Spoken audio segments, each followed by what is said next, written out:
we all know that having a strong brand is fundamental. And equally, though, it's just as important that the culture matters. We're here to debate what is the biggest factor in driving a business's growth. As you grow in size, you tend to lose the ability to create the climate that is as closely aligned to the cultural intention that is stated within the brand architecture. The brands that already had their brand linked into culture, that knew who they were, that had those behaviors already, that had the right mindset, are the ones that have succeeded. Culture will eat strategy for breakfast. For me, it starts with the brand.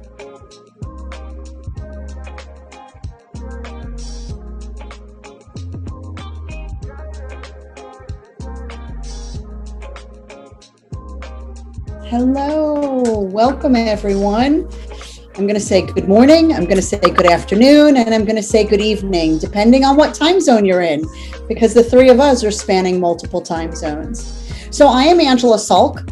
I am currently the Global Chief Communications, Chief Commercial Officer, not Communications. Get it right. I know, I don't even know my own title, right?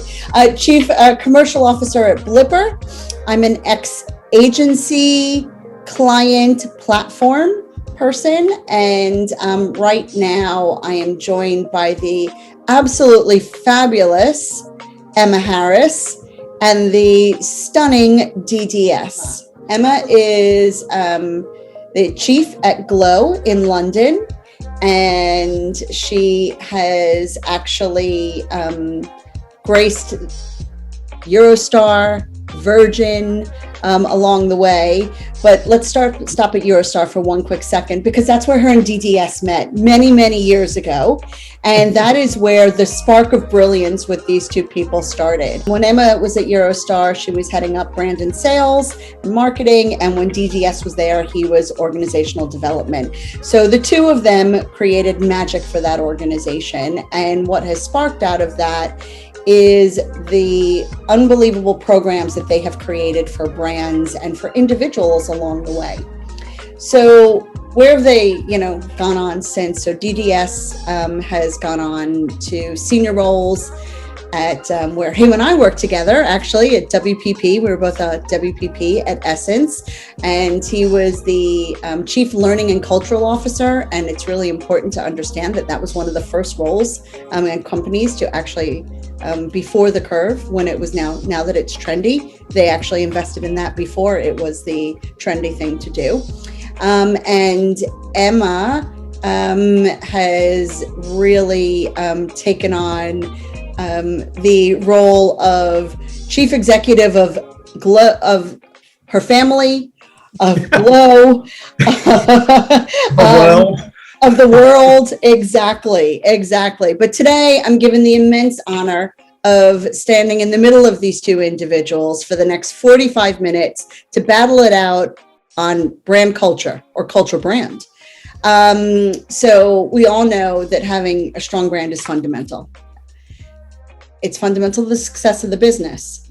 And equally, though, it's just as important that the culture matters.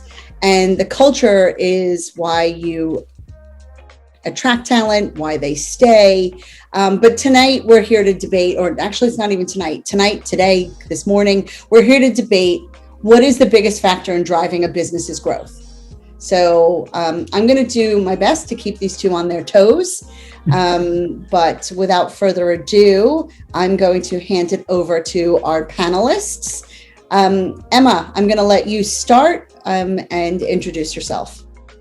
Well, thank you.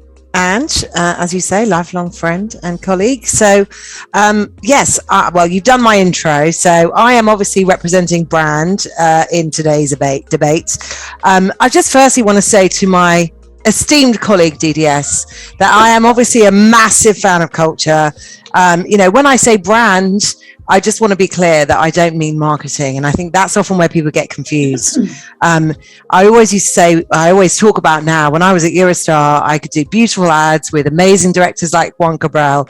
But if you walk into the St. Pancras and meet someone with a face like a slapped off, you've kind of ruined it. So a lot of my focus, and those of you who are listening in from Eurostar will remember, a lot of my focus and energy went in supporting sort of HR and learning development and our style of service and operations, customer service, and spreading. That's what brand is to me. And because of that, even though culture is so important in terms of that delivery, for me, it starts with the brand. The brand has to be felt everywhere. I mean, there's lots of research. Ipsos and Mori did a poll. 64% of customers who have an experience that doesn't match what they expected the brand to do will not come back. I once had a client who I asked me to drive their cultural change in the middle of a process where they were delivering on the brand, and the brand wasn't there yet, and I felt like I was kind of driving a car without the wheels. So this is not me at all saying culture isn't important. It's fundamental to any business that's thriving and brilliant. But for me, brand, it starts with the brand. Brand is what your customers need from you. It's about really understanding your customer and reflecting the unique way that you own that. And because of that, it has to inform your strategy, your product, your service, your communication, your tone of voice, your behavior, your mindset. And because of that, I don't know how business can even get up in the morning without knowing its brand. So that's my point of view. And I shall now stop banging on and let DDS have their word. Emma, never, ever, ever stop banging on. Of course, it's important. But, back in the 1950s, Peter Drucker, the author, said that culture will eat strategy for breakfast. And in doing so, I think articulated the critical role that culture plays in business success. And, more recently, Simon Sinek said that people don't buy what you do, they buy why you do it. So, i.e., your customers that you spoke about, Em, are buying an experience, and an experience that is built, made, or served by the organization's people. So the way in which your people build, make, or serve, and the quality of the experience they create for your customer is, I believe, the difference that makes the difference between a successful business and a not so successful business. And so it's for those reasons that I say culture will not only eat brand for breakfast, but it will also eat it for lunch and dinner. Woo, all right, game on. So, all right, let's start with the first question, because I know you guys are super passionate about it. So I want to start out by understanding what you feel the role of brand is within a company. And what I'd love is give me some tangible example. Are you asking that for me? Yep. Well, you're the brand. You're in the brand corner. Oh, brand. Sorry, brand corner, girlfriend. It's you. I think it's brand is everything. That's kind of Glow's. That's Glow's raison d'etre. Brand is everything. And again, our uniqueness is that we connect brand and culture. That we don't want to start with we don't see brand as a pretty wrapping paper that's used to attract people. So brand, therefore, should inform. And I've sort of reeled off a list before, but everything. It's because it's your mindset. It should inform your values and your behaviors, therefore who you recruit, how you reward and recognize performance. I always talk about, the guy in finance who might think that he's ticking every box because his P&L looks good and his cash flow looks good. You can see I'm not a finance person, I don't know what I'm talking about, but his debtor days are down. These are all the KPIs I keep hearing. But maybe his debtor days are down and his cash flow is good because he's paying people in 90 days and he's not using ethical suppliers, and the way he communicates isn't on brand. So your brand has to help inform everything. And if your brand is, so for example, you're champion of the people, yet you're not supporting your suppliers in that way or choosing them in the right way, procurement aren't on board, it has to all be lined up behind the brand. So I can't think of many things in the business it doesn't inform, because your brand should be a shorthand. If you think about those big brands, and I'll use global brands because we have such a global audience, but the obvious ones: Apple, IBM, Starbucks, IKEA. You can walk into an Apple store anywhere in the world, know exactly what you're going to get, right? You can walk into IKEA. They're about creating better lives for people every day. That's their lens. They know the street they own. They're not going to start doing luxury. They're not ashamed to say it's affordable, it's convenient. Yeah, you've got to build it yourself, but they stay in their lane, and that's so brand informs everything. And you know, in any business, for me, like I said, it's that lens that you look through. Very interesting, actually, and I probably want to dissect a couple of those from DDS's lens now of those examples, because I would like to understand the role of culture within a company. And tell me, DDS, who does it well? And on those brands that Emma just gave you, are those all brands that you think from a cultural perspective deliver? Well, it's interesting, you know, just riffing off of what Emma shared when Emma used an example of Apple, because I'm like, yeah, I mean, Apple, we are an Apple house here, just, you know, and strong brand. But also, you know, if you ask anybody on the inside of Apple, they'll tell you that Apple has very clearly said, you know, our people are not our most important asset. So I wonder what that does for, here's a cat. I wonder what that does. Hi, Hemingway. I wonder what that does for the experience that the people are having, you know? And so, and then if just take a look at Facebook, I mean, Meta or whatever, you know, the challenge that, or the press that has been surfacing over the last few days with the rename, and it's a rename, but they've been calling it a rebrand, which couldn't be further from the truth from my perspective, because still inside is all of the rotten behavior, processes and policies that we know exist. So I think it's really hard to pinpoint organizations that do culture well, because most of the time we'll look to, well, who made the top of the greatest places to work surveys? And quite frankly, most of the people that make it to the top of those types of surveys have paid to be there. So I think culture has an incredibly important role, right, in all of this, because culture, I think, at least from my perspective, I never like to think about culture, whether it's good or bad, or whether it's strong or weak. Just the question that I want organizations to think about is our culture appropriate? Is our culture going to deliver what we need it to deliver? And so, you know, we'll take the Eurostar example. I remember that, you know, when I was being recruited to work at Eurostar, at the time, the brand was all about Kylie Minogue and John Malkovich. Now, Kylie Minogue walking through the streets of Paris, what queer person isn't going to go, I need to go work at that organization? Like, if I bump into Kylie, if I rub shoulders with Kylie, like, it's all of my gay dreams come true. And then the day, April the 12th, 2004, I walked in through the doors of Eurostar, and it was like I'd hit a cultural brick wall. The message that was being sold was not the experience that was being had. And honestly, Em, if it hadn't have been for you and meeting you on the second day, I probably would have backed out, because I'm like, I've been sold something that isn't true. And so any organization can have a strong brand, but if it doesn't deliver on that in its culture, you're going to see low levels of morale and high levels of attrition. It's as simple as that. Really good points. I actually, DDS, also want to delve into some of the things, you know, from a cultural perspective.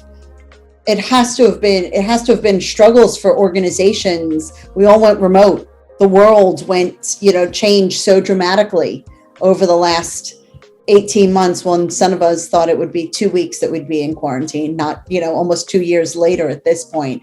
So, you know, I want to talk about cultural fabric and the why and the what and the how around that, and the role that it has to play now that you don't have that office culture anymore. Yeah, I mean, so you use the term cultural fabric, which just to explain what I think about when I use that term, and I think about the collection of the mission, the vision, the values, and the behaviors that go to describe the why, the what, and the how of the organization, that lead to an articulation of the kind of vibe, the kind of employee experience that you want to create. And that's an overt statement of intent. But there's a difference between culture, that overt statement of intent, and the lived experience of the climate. And I think the climate is actually much more important than the culture, because the climate, the lived experience, is the thing that drives customers' experience of interacting with the brand.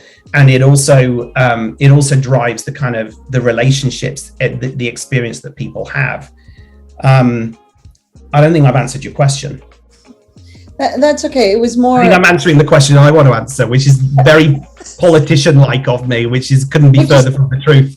Well, I think that what you're hitting on is that there isn't a simple answer to my question, right? It's an onion that gets peeled back, and what's happened is that to be able to live all of those things in our current environment is definitely a challenge. Oh, that's right. You asked about where's the office culture when there is no office. Thank you. Well, thanks. It's been really interesting, because for many, many years, and there's many people on this call that I've worked with, for many years, I was like, you've got to be in person. Culture is built in person, and to do the job that I do, I've got to be with the people. And then, of course, 2020 came along and was like, oh, really? That's what you think? I'll show you. And everything about my in-personness was turned on its head, including, by the way, my clinical practice.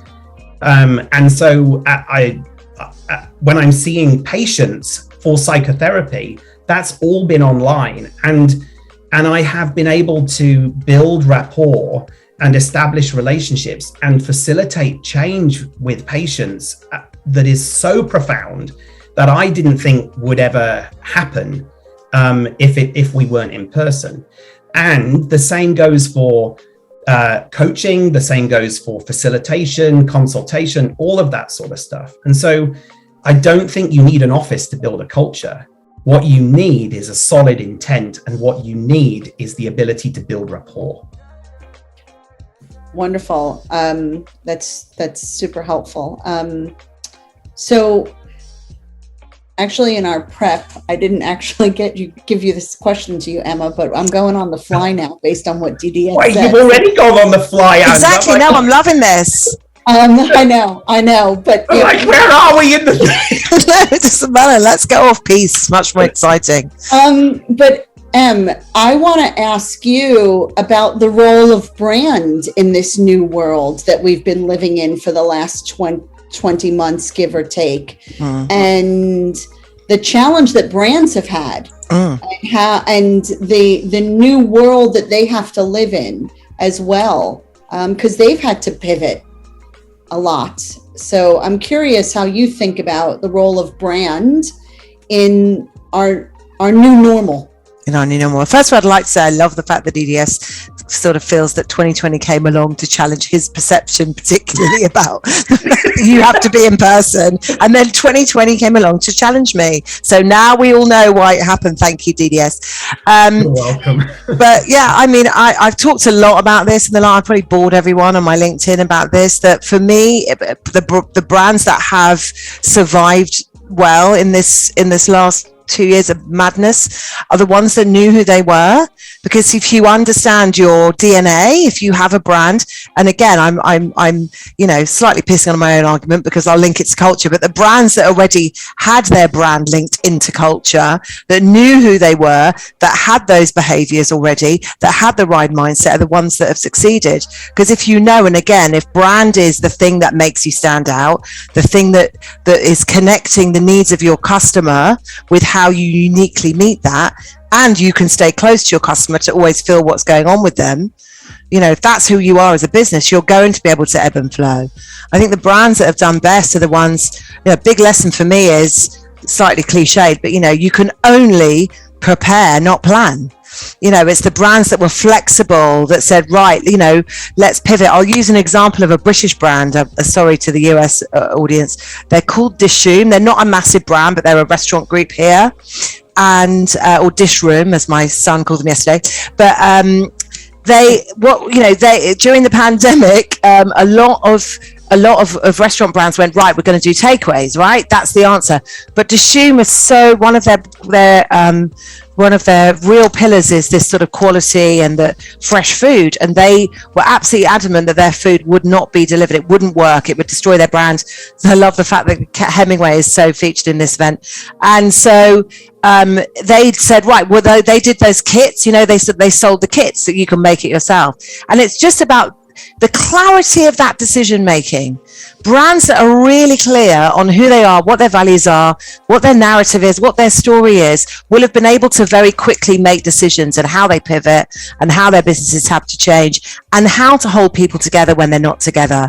Because if your cultural fabric, using DDS's language, if your cultural fabric is strong enough, it will hold you together. But for me, the two are so intrinsic.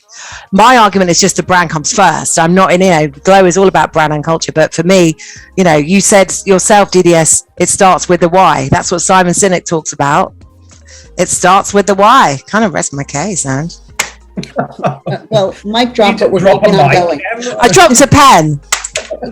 Drop mic, and we're going to keep going though. And we're going to keep going because it's really, for me, when you guys were asking me about these topics, what I was personally really struggling with is global brands that I think do both exceptionally well. I really struggled with that because even in some of the examples I've heard from both of you guys, I could kind of counter and go, well, I think they do one or the other. And so I want to dig into that a little bit more and really understand from your guys, vantage points from culture and from brand. Talk to me about the challenges of being able to do both of these, brand and culture exceptionally well, and why is this so challenging? And DDS, we're going to pivot to you. Yeah. So there's this kind of mythical, magical number out there of 150 and there are people that have talked about that once a company gets to 150 people in size, then there's a tipping point at which the culture, or as I like to call it, prefer to think about, climate shifts, right? And that's because I'm sorry. What is that, the cat? They never come in here when all the things we thought could go wrong. We did not protect against. Never work with children or animals. That's what they say. It's so typical. So there's this magic number of 150 where people say there's a tipping point that happens in the culture because at that point an organization begins to mature and the organization brings in additional layers and policies and processes and procedures necessary for its survival. But what happens is that there is a distance that grows between the people and the original idea, the original core reason for the organization being in existence. And so that's why, right? That's one of the reasons why, as you grow in size, you tend to lose the ability to create the climate that is as closely aligned to the cultural intention that is stated within the brand architecture. That's why it gets hard. Okay. All right, M, same question. Just before you go back to M, I'm not done. Oh, you're not? Oh, I'm so sorry. I assumed you were. I thought you were. Well, I've got another thing that comes from really, very personal experience is it goes wrong when culture or climate is owned by the HR team. Because it becomes somebody else's problem. And what I will harp on about a lot is the climate of any organization is shaped by the worst behavior that you're willing to tolerate in a leader. And when the culture and climate is owned by the HR team, those leaders get away with a ton of crap that they wouldn't get away with if they felt ownership over the shaping of the climate and the culture. So it's those two things, right? It's beyond 150, it starts to become hard to manage. It's even harder to manage and to evolve and to nurture if it is the job of a function rather than something that is owned by the leadership team. I'm going to just jump in here, Ange, and just say I couldn't agree with you more. From the other side of the fence, when brand is owned by marketing, a business hasn't got a hope in hell. I mean, if people think the brand is a responsibility of the marketing team, then everyone needs to kind of go home, because like I've said, brand has to be delivered by everyone, whether you're in finance or HR. I've written loads about the perfect marriage that we had, DDS, between HR and marketing. That the brand has got to be with the responsibility of the CEO down. That, if your brand is what makes you stand out, it's everyone's job to deliver on it so that it's felt with every tiny touch point in the company. So I completely agree with you. Brand cannot be this sort of, lipstick on a pig. It cannot be a wrapping paper. I can't control my tongue. I apologize. It can't be that sort of attractive thing. Let the marketing people own the brand. Brand people think it's logo, it's your colors. It's not. It's your fabric. It's your DNA. It's your essence. It's your raison d'etre for all the French people that are listening. But yeah, one of the issues is that is not delivered. That's not believed. And the brands that do it, the businesses that believe that brand is owned by everyone, they're the ones that thrive. And the challenge is that usually it doesn't. And there's this siloed mentality where I'm looking at performance from a sort of linear, vertical way, where my job is to, deal with finance or fix the trains, and actually you don't realize that everyone's job is to deliver the brand. So yeah, I'm saying exactly the same, but from the other side. I've always loved your French accent, Em. Oh, thank you. You're not alone. I want to dig into the siloed departments, because I think that is much more the norm than it is, and it's an exception when a brand has these culture and when a company has brand and culture inextricably linked. I think it's an exception. It's not a norm. And I want to dig into that with you guys a little bit. Like, who does own all of that responsibility, and how has that shifted over time? Or has it shifted over time and it's always been there, but now we all just look through things through a different lens? And what do companies need to do to enable this change? And is it monumental, or is it minor shifts that they can do to make things, more inextricably linked on this? Wow, that's quite a few questions in there, but I think they all have the same answer. Well, that's why I asked. Yeah, which is leadership. So, I don't know if that was sort of a leading set of questions, but, for me, it starts with the leadership. So if you've got a CEO like we were blessed to have at Eurostar, in the wonderful Richard Brown, who totally got the importance of, sort of Dan and I, DDS and I were like, his little kids, like his favorite kids in the gang. And he totally got the delivery of both these things, the brand and the culture, were vitally important delivery. That's why he asked us to lead the sort of change when we moved from Waterloo to St Pancras. If you've got a leadership that understands the importance of both and that live and breathe it from the top, that they're the ones that have to own it. Yeah, we were also blessed with a remarkable CFO who was quite happy to invest in all these things, God rest his soul. And if you've got that in the people at the top, and a great chief commercial officer who just said, get on with it, then that's where the silos break. That's where the silos can break. That's where it can really, that perfect marriage can happen. Everyone feels the need and the pride in the brand, and that they understand how to turn up for work every day because it's in the cultural fabric, and it's rocket fuel. Because if you've got customer understanding what they're going to get, and then the people in the business delivering on it in that way, everyone's motivated and aligned. It's amazing. But you're right, it's rare. And actually, interestingly, in the prep for this, trying to think of examples, I mean, listen, this is why I set up Glow, right? I recognize the gap that people either are doing brand or they're doing culture. and never the twain shall meet. But it is rare. There are very few brands, DDS, I know a couple of people that work for Apple that are happy, but of course, with a big organization, that's always not going to be the case. But often, you look under the bonnet, and you get a very different experience, like when you worked into Eurostar. I don't know if I answered that question, but you did. I want to hear from DDS, and then I actually have a couple of follow-ups on it. Well, I think, I think that,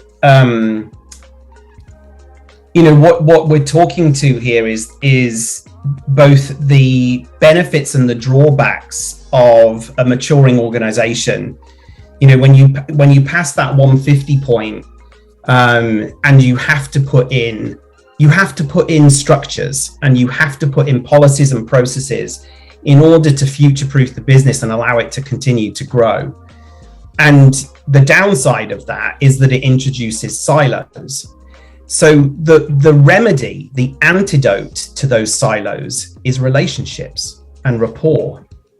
Because what you get in silos, or what you can get in silos, is people that are like, get off my lawn kind of thing, swim in your own lane, get out of my business. And of course, what Emma's talking about, brand being owned by everyone, and what I'm talking about, which is culture being owned by everyone, in a siloed organization where people are watching their backs and keeping themselves to themselves, and don't want interference from other departments, then you're going to get that silo. So the idea that the idea of ensuring that you think about relationships, and that you use your culture to guide, or your cultural fabric to guide those relationships and to deepen the rapport, so that people are clear on their accountabilities and are clear on what's got to be delivered, but there is also a shared ownership.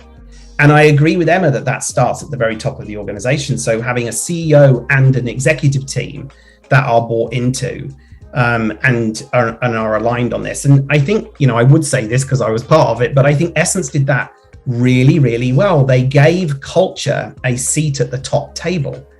But that wasn't good enough, right? The person occupying that seat, which was me, couldn't just go ahead and do whatever I wanted to do. It had to be about relationships. It had to be about collaboration.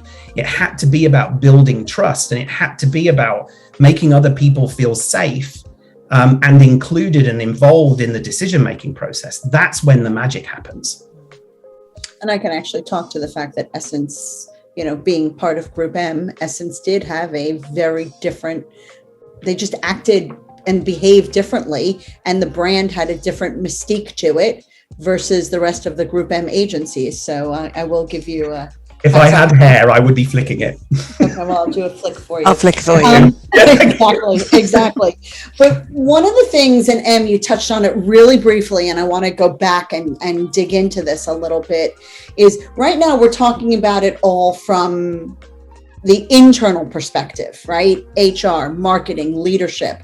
I want to bring in the external perspective, your clients, your consumers, right? Because they drive a lot of this. And I would say that this generation are forcing people to, and forcing companies and individuals to behave in ways that they never dreamed that they would have to. So I want to jump in and really dig into the role of the consumer or the client, because my gut tells me, and that initially somebody would go, oh, well, that's for the brand, but is it? I think it's actually just as much for the culture and the brand. So I'd love to hear it's just initially when people think things versus what really needs to be done to be successful and to have that immediate connection in a way that differentiates. So I think now more than ever,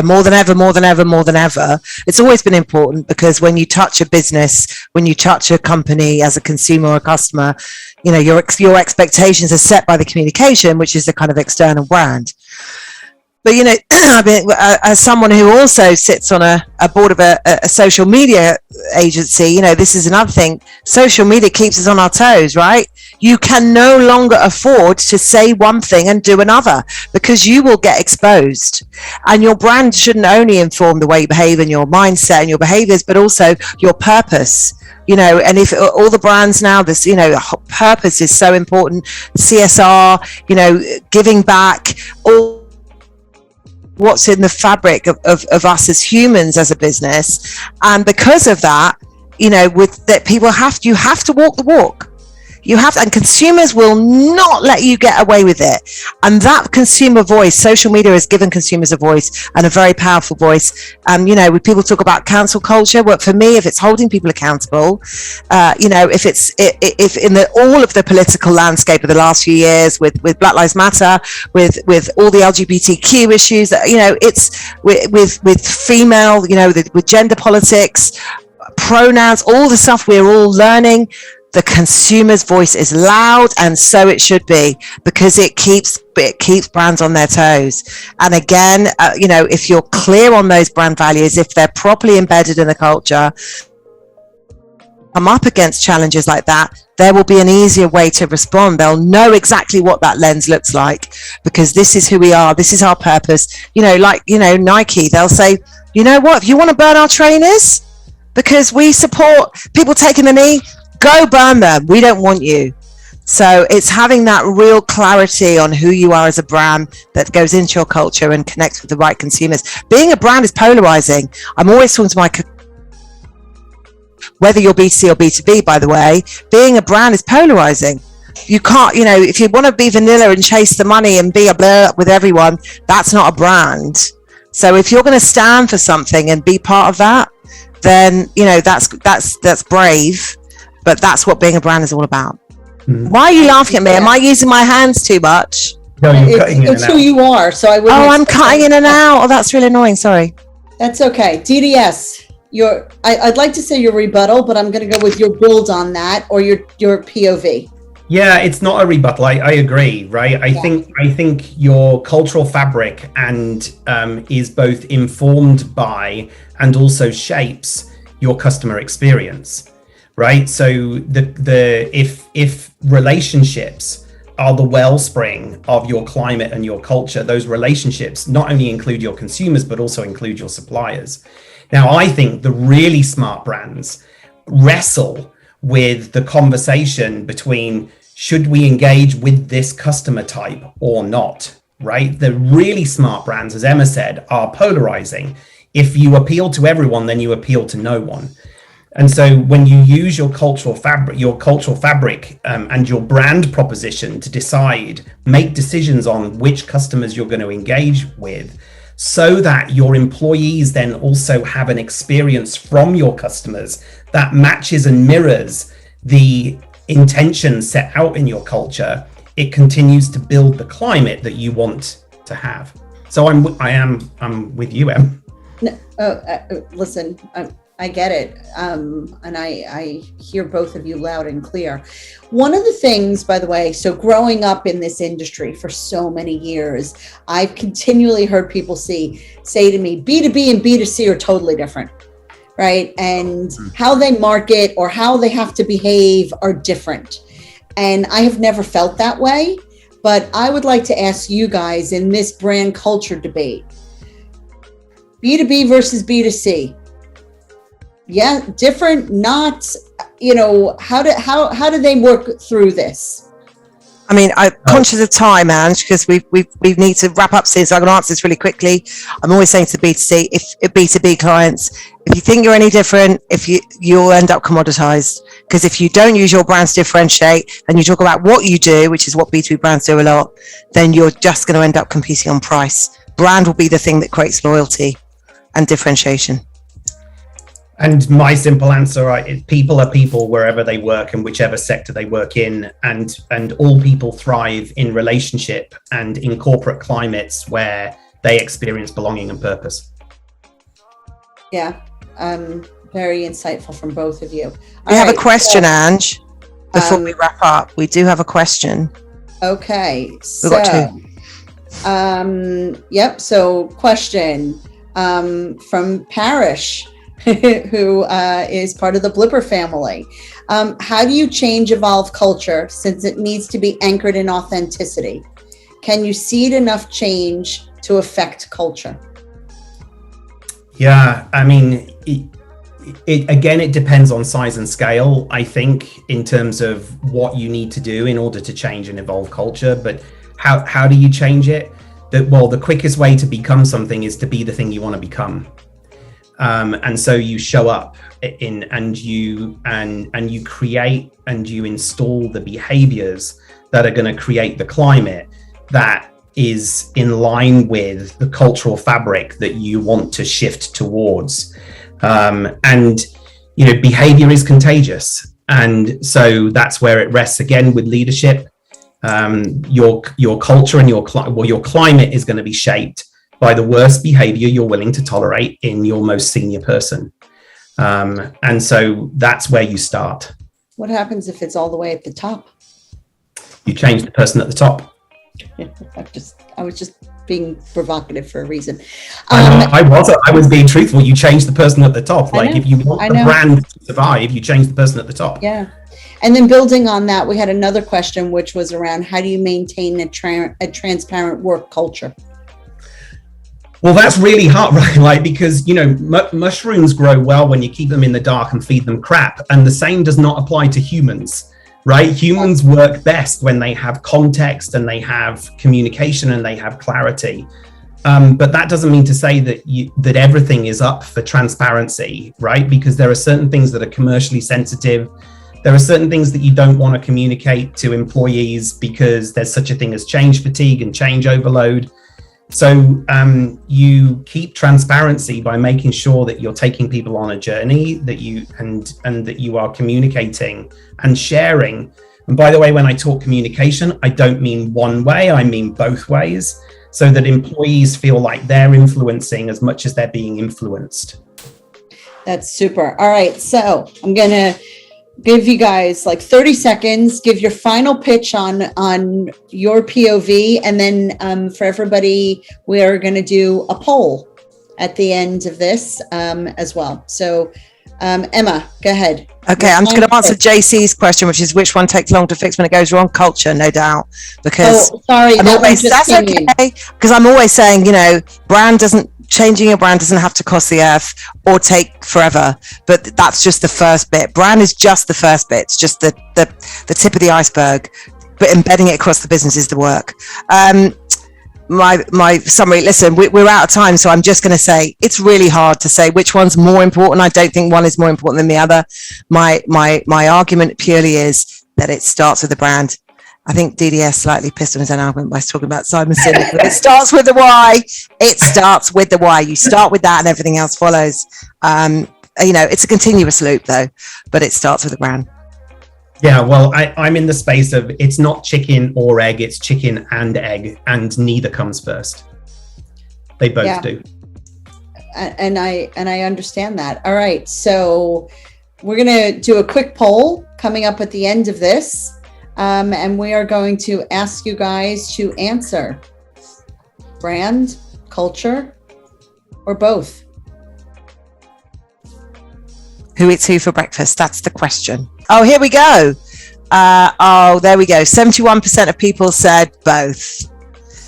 18% said brand, 11% said culture, and 71% said both. You're a persuasive woman, Emma Harris. You're a persuasive woman. But listen, the whole as we both said, it's got to be both. That's the reason why we set up Glow. That's the reason why we work together. It's got to be both. It's just starts with the brand. I just want to say thank you guys for the opportunity to moderate you and to have this amazing conversation about something that is near and dear to all three of our hearts. Yeah. Thank you, Ange. That was great fun. And thank you everyone for coming. Really appreciate you spending the time with us. Yeah. And thank you, Hemingway and Harper, for interrupting us as well. Logan hasn't stirred. He's asleep on my feet. As he's in her playpen. So right, good morning, good afternoon, and good evening. Bye, everyone. Thank you.